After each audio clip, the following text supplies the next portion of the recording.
Last week we were on the MSC World America, and it honestly felt like MSC had turned a corner. It was easily one of the top 5 cruises we've ever taken where everything just clicked. So when I stepped onto another MSC ship the very next day, sailing from the same port, I was excited for another great week. But this isn't the latest and greatest ship. In fact, it's the oldest MSC ship currently sailing out of a US port, so I was curious to see how that would impact the performance. Would this ship deliver the kind of cruise MSC just proved they're capable of, or would this experience begin to fall apart when you're on an older ship with a less experienced crew? Well, let's find out. MSC has been growing fast in the US market, adding bigger ships, flashier features, and pricing that seriously undercuts the competition. But not every ship in their fleet tells the same story. While newer vessels like the World America are designed to impress from the ground up, the Divina that I'm on now represents a very different era, one built long before MSC set its sights on the American market. And that's what's made this sailing so interesting. Because if you've seen what MSC can do when they pull out all the stops, the question becomes, what happens when they don't? But this video isn't about the outdated decor or missing bumper cars. It's about the overall experience on board and whether MSC is still delivering value when they take away the marketing spotlight, their most experienced crew, and this shiny upgrades. Oh, and if we haven't met yet, I'm Evan from Family at Sea. If this is your first time watching my channel, I'm glad you're here. And if you've been here a while, you already know how much I appreciate you. If you're ready, I am. Let's go. Boarding the Divina was chaotic, which was a surprise because I had just embarked the World America from the same terminal a week prior and had a completely different experience. But it was an early sign of just how different things can be depending on the crew managing the experience. And that experience continued once I boarded the ship, as it was immediately clear you're not on one of MSC's newer ships. The central atrium still sparkles with those signature Swarovski crystal staircases, and the ship's public spaces are undeniably beautiful, especially the Venetian-style piazza and all the moody lounges. But there's a very different energy here. Up top, you've got the pool decks that looked promising at first, with plenty of loungers, a handful of pools, and just enough design flair to feel intentional. But like much of the ship, the closer you looked, the more the cracks started to show, with oddly placed features and scattered signage and a mix of areas that were underused adjacent to areas that were overly congested. And across the ship, instead of that all systems go feeling you get on a fully dialed in ship, the first few hours on board felt slower, less organized, and noticeably less polished. Crew energy was inconsistent, signage wasn't always helpful, and it took a while to get any sense of how this ship flows. It hasn't been chaotic, but it's definitely not seamless either. Aesthetically, the ship is still in good shape, but the design leans toward form over function. There are dead ends, strange traffic flow choices, and venues that feel disconnected from one another. And while MSC's signature flair is still very much present, especially in the lounges and atrium, the experience walking around just didn't match the vibe we'd gotten used to on newer MSC ships. At first, I chalked it up to the ship's age, but pretty quickly it became clear that the real story here wasn't the design, it was about the execution. I stayed in cabin 15008, which is this room right here. This is a Yacht Club Deluxe suite, just steps away from the concierge desk and only a few more from the top sail lounge. And this is a location that would have been perfect on newer MSC ships, but it was sadly not the case here in the Divina. On the first night, the music from the top sail lounge sounded like there was a live concert in my cabin.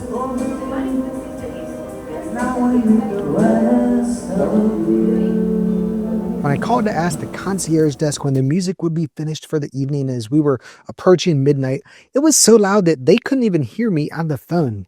I ended up getting dressed and walking down to the desk myself, and they agreed it was too loud, but they couldn't figure out how to turn it down. Now, to their credit, it was resolved after that first night, but it definitely set the tone for a sweet experience that never quite found its rhythm. As for the cabin itself, it's well, you can see here, a dated design, but the layout was functional with a comfortable queen-size bed, a separate sitting area, and a walk-in closet, giving you more storage than you'll find in the same suite categories on newer ships. There weren't any outlets on either side of the bed, so you'll have to power things by the desk. So I definitely recommend bringing battery packs so you can charge your phone overnight without having to get out of bed to check the time.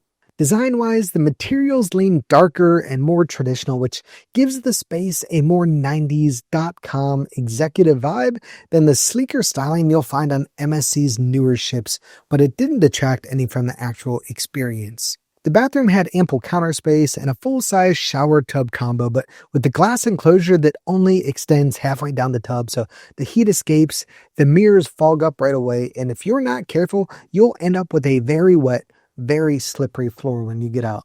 And the balcony was definitely a bit on the narrow side, but it was usable with 2 chairs and a side table overlooking the ocean. But in terms of square footage and finish, this suite checks most of the right boxes, and aside from that first night, it's been a comfortable home base for my 7 days on board.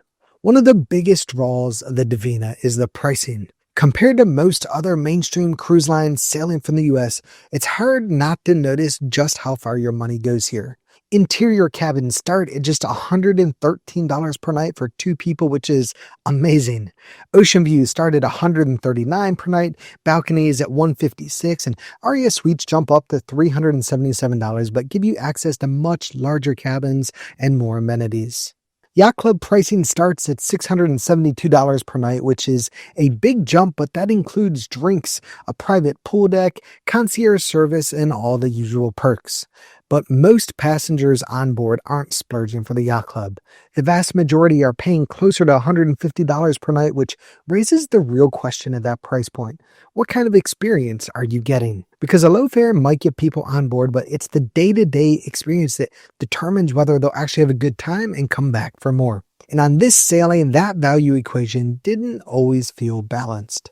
And that's why we always book through Cruises It. Instead of guessing, you're working with people who actually understand the ships, the pricing patterns, and how different cabins change the onboard experience. They've saved us thousands over the years, helped us land better cabins, and kept us from making choices we would have regretted later. Which is more than I can say for Frank, who once told me, "Evan, I'm fine with an inside cabin. I won't be in the room much anyways." Frank, you spent half the cruise Googling, is it normal to feel trapped at sea? With their low price guarantee and people who actually care, Cruises It makes booking simpler, cheaper, and a whole lot less stressful. So click the link in the description below or call the number on the screen and tell them Evan from Family at Sea sent you. You'll be glad you did. The Divina doesn't hit you with the energy the way some newer ships do, but it's not lifeless either. The atrium still delivers that signature MSC dazzle with chromatic sets, Swarovski crystal staircases, and musicians performing nightly. Visually, it's impressive even if the space itself doesn't serve as the social anchor it could be. And across the ship, you'll find a patchwork of bars and lounges, many of which feel oddly isolated from each other. The Golden Jazz Lounge and the Sports Bar sit side by side on Deck 7 and couldn't be more different in vibe. Can you tell I'm getting poured on? Okay, right then. One has live music and velvet chairs, and the other has a bowling alley, bar food, and ESPN.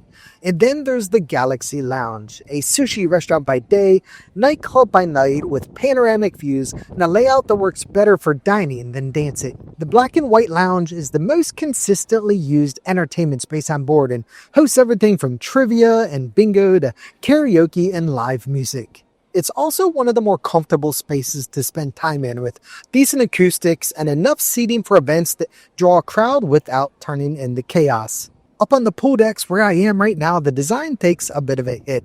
The tile patterns like I'm standing out right now around the main and aft pools feel oddly out of place and visually confusing. The garden pool at the back of the ship is the better option if you're looking for peace and quiet, but there's also a large smoking section adjacent to the pool that made it impossible to escape the smell, and it has the oddest pool deck I've ever seen, separating the pool from the actual aft of the ship instead of it being an infinity pool like you would typically see. There's a single water slide awkwardly placed near the funnel up top that's easy to miss and seemingly forgotten by the rest of the deck's design. Inside, the covered solarium pool is one of the stronger spaces on board, offering a quieter atmosphere with hot tubs and a retractable roof. It's not flashy, but it works. and entertainment is scattered across the ship with trivia and live music throughout the lounges, nightly parties in the atrium, and main theater productions that lean classic cruise fare with familiar music, minimal staging, and let's just call it mixed execution.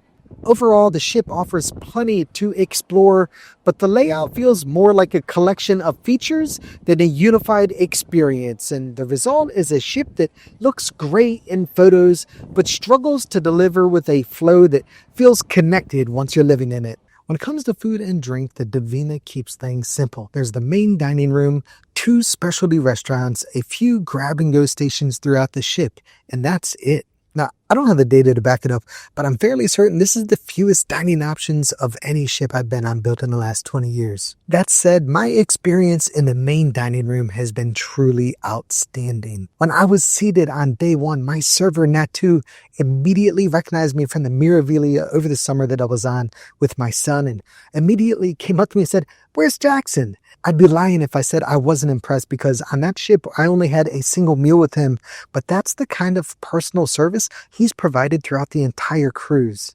The restaurant manager, Gilchel, and I probably butchered that, I'm really sorry, man, but Gilchel has been truly exceptional.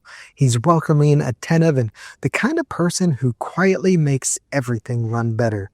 It's been the most consistently positive service in a main dining room I've ever had on any MSC ship. For specialty dining, you'll find Butcher's Cut, which is a classic steakhouse they have on all the MSC ships with their signature Wagyu strip loin that is my favorite steak at sea.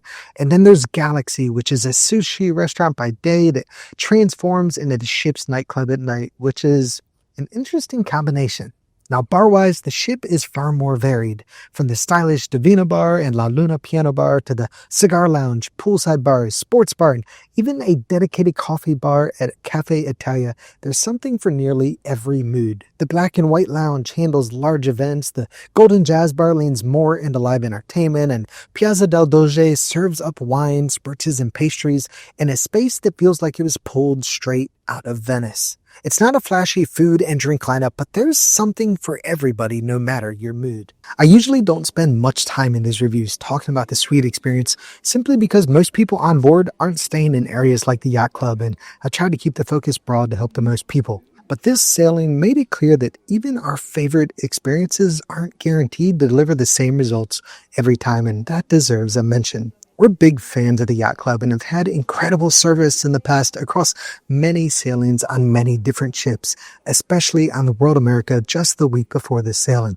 But the Divina's Yacht Club, while beautiful in many ways, has felt noticeably off from day 1. And it started with embarkation. Upon arrival to the Yacht Club tent where you drop your bags on embarkation, there was nobody there to assist for quite some time. And this wasn't because I was early. I was actually a bit later than I usually arrive because there's a Miami Marathon that had morning traffic backed up for miles and everybody was trying to get to the port. But even once I had my bags dropped and cleared security, the confusion continued. While they were letting passengers from outside the Yacht Club board the ship, there was an extended delay for Yacht Club guests to board as there wasn't a butler available to escort us. I spoke with one of the crew members that was working in that area and I said, "Hey, I don't need an escort. I know where I'm going." But they still wouldn't let me board and I was forced to wait. So that was been unfortunate because literally hundreds or more were boarding while we were just sitting there waiting. So unfortunately, it really wasn't a great start, and unfortunately, it never really got better. The Yacht Club on the Divina is a smaller space with only 140 guests compared to the 350 we sailed with the previous week on the World America, and I thought that might create a more personalized, intimate feel, and while that materialized in some ways, the overall experience has been far different. This is the first class of MSC ships to include a Yacht Club, and as you enter the space, you can feel how far they've come since. You enter the Yacht Club by walking through a guest cabin corridor, which honestly made me think I was in the wrong place the first time I entered it. And unlike newer ships where the restaurant is integrated within the Yacht Club footprint, the Muse is at the aft, which requires a hike across the pool deck or down and back up 8 decks of stairs to reach it. Now, there are some truly amazing crew members that I'm very grateful to have had the opportunity to get to know, especially Henry in the Topsail Lounge and Nadir, who's the head concierge. But unfortunately, as amazing as they were as individuals, that hasn't been enough to overcome what has felt like a very chaotic experience where nothing seemed to go right. Service in the Yacht Club restaurant, which is called Le Muse on this ship, was slow and impersonal enough that I've actually been dining in the main dining room the vast majority of evenings instead, which fortunately has been fantastic as mentioned earlier. The Yacht Club buffet up on the pool deck has opened late multiple times, and they've forgotten orders I placed and not offered drinks several times when I've been there, and all things that have never happened on any other ship in the Yacht Club. Now, I suspect what's going on here is probably going on across the ship, and I think what is that the most experienced crew members are moved to the bigger and newer ships, so there's a lot more turnover on an older ship like the Divina. Now, it wasn't a bad experience, but it was unfortunately the worst yacht club experience I've had, and when you know what MSC is capable of, that makes it all the more disappointing. Entertainment on the Divina is a bit of a mixed bag. There's almost always something happening around the ship, whether it's trivia, live music, game shows, or karaoke, but it's spread across so many different lounges that the energy never quite gathers in one place. The theater shows lean heavily on familiar music and minimal staging, and one night it's ABBA, the next it's the Beatles, and while some performers are genuinely talented, the productions themselves feel flat. Like MSC is checking a box rather than aiming to impress. If you go in expecting a spectacle, you'll likely walk out thinking, okay, now that pricing starts to make sense. Where the ship does better is with smaller, more casual entertainment. The black and white lounge hosts events like bingo and karaoke, and the venue works well for that kind of rotating activity. The Golden Jazz Bar that I'm in now and La Luna Piano Bar both deliver relaxed, intimate vibes in the evening, often with live music that, while not wildly dynamic, is still enjoyable. And that's kind of the theme throughout the ship. The entertainment isn't going to wow you, but it will keep you busy. There's variety, and if you're willing to bounce from venue to venue, odds are you'll find something that fits your mood. It's not memorable for all the right reasons, but it's rarely boring either. Service on the Divina has been a bit of a mixed experience, but the atmosphere might be the bigger story. With 3,700 guests on board and only 600 Americans, the ship feels far more like a Mediterranean sailing than a Caribbean one. You'll hear Italian, Polish, French, and Spanish spoken throughout the ship, and the cultural dynamic on board makes this sailing feel like a floating European vacation, just in warmer water. And that mix brings a different energy to the public spaces, with lounge entertainment, trivia, and even karaoke feeling less predictable. And the usual mainstream cruise rhythm just doesn't apply. It's not a bad thing at all. In fact, it's kind of cool. It's just something different. And if you're expecting a typical Caribbean-style party cruise, you might find yourself a bit disoriented at first. Service-wise, the standout was in the main dining room, which I've already talked about in detail, and that team has been truly exceptional. But elsewhere around the ship, things have been a bit more hit or miss. Bartenders have been efficient but largely transactional and really offering the kind of personal touches you get on lines like Celebrity or even Royal Caribbean. And in venues like Galaxy and the Piazza, the experience often felt more like ordering at a hotel lobby bar than interacting with a crew member who is excited to be there. That said, the ship is spotless and the crew clearly works hard. I've had several genuine conversations with crew members that reminded me just how much good people can shape the entire cruise experience. The problem here clearly isn't effort, it's more cohesion. It feels like the most experienced crew have been reassigned to the flashier ships, and what's left behind is a team that's still finding its footing.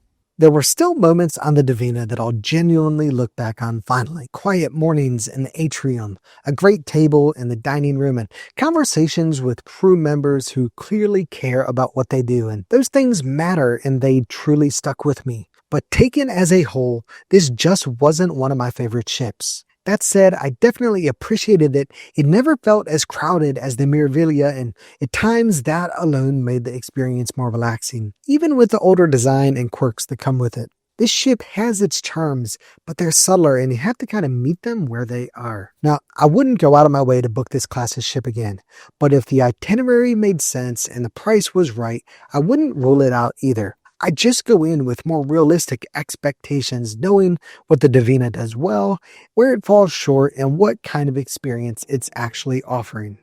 But here's the bad news.